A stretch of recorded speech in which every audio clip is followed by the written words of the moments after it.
Марат, ну кто вас поддержит? Народ поддержит. Я призываю народ не бояться коррупционеров, потому что если мы будем их бояться, они распродадут нашу страну, они распродадут наши заводы, они продадут наши месторождения, они продадут наши земли.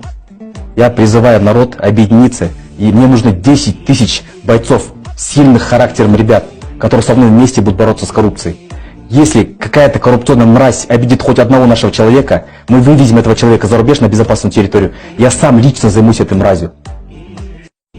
Я сам лично буду участвовать во многих спецоперациях, потому что я знаю, что когда я сам участвую, справедливость возрастает. Мы будем снимать ролики на топовых агашек, на топовых коррупционеров. Мы не будем смотреть на их кровь, мы не будем смотреть на их род, мы не будем смотреть на их родственников. Перед законом абсолютно все равны. И самое главное, мы будем стремиться, чтобы наши ролики посмотрели два наших шефа. Первый шеф — это народ, второй шеф — это президент.